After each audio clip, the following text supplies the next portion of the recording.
So anyway, the first time I saw Star Wars, I was stoned off my ass. Which is ironic, really, because it was also the first time I was ever stoned off my ass. It was the summer of 1977. I was staying with my aunt and my uncle in Goose Creek, South Carolina. Now, my uncle was in the Navy, and every time they moved him around, they moved him to a major metropolitan area like Goose Creek, South Carolina. Anyway, I was 12 years old, I was halfway through the Star Wars novelization, and I was ready, I was primed for the greatest cinematic experience in the history of cinematic experiences, Star Wars! I went to bed the night before, bouncing off the walls, vibrating from head to toe, because tomorrow I was going to see Star Wars! And I woke up the next day, barely able to lift my head off the pillow. I was cold and clammy from head to toe. My insides felt like a wet rag being twisted. But I couldn't let my aunt and my uncle know I was sick, because if they knew I was sick, they might not take me to see Star Wars!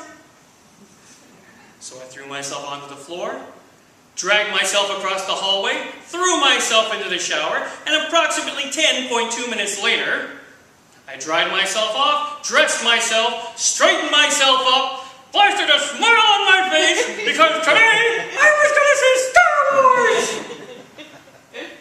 Anyway, the plan for the day was to go into Charleston, pick up the tickets for a mid-afternoon show at the theater, then head over to the mall, hang out there until it was time for the show.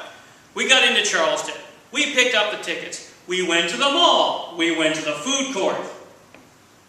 My uncle asked me, he says, "Kid," he called me kid, he says, "Kid, what do you want for lunch?" Now, the little tiny bit of Rice Krispies I'd eaten that morning had been trying to snap, crackle, and pop their way up through my esophagus and up my ears, mouth, and nose ever since. So no, I didn't want anything to eat.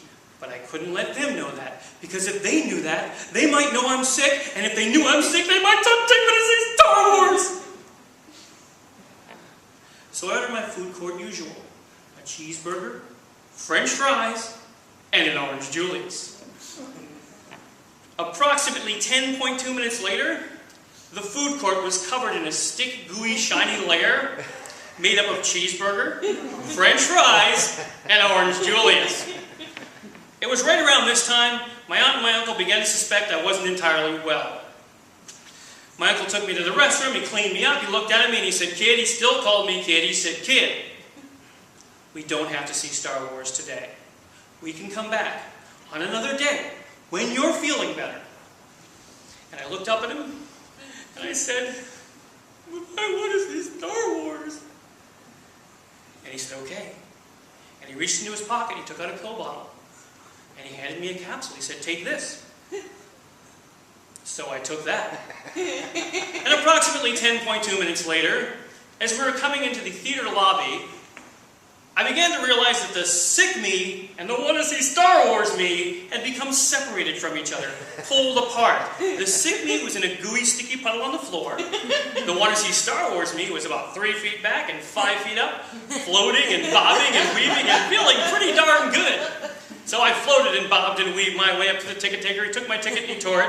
And I floated and bobbed and weaved my way down the hall. And I floated and bobbed and weaved my way into the cinema. And I floated and bobbed and weaved my way down the aisle. And I floated and bobbed and weaved my way into my seat. And approximately 10.2 minutes later, Star Wars came exploding off the screen and splashed down over my face, surrounding me in a typhoon of stars and wars and androids and explosions and all kinds of cool stuff. And I remember thinking, my uncle is the coolest uncle there ever was. Now, at the end of the summer, when I got back to my little hometown of Clinton, Massachusetts, and Star Wars finally got to our little out-of-the-way theater, I saw it 6 more times. But none of those times was anywhere as amazing as that first time with my uncle and that little capsule. Now, a couple of years later, when I was sitting around smoking pot with my uncle and taking mescaline with my uncle and snorting coke with my uncle, I remember thinking to myself, my uncle is the coolest uncle there ever was. Just goes to show you, kids are morons.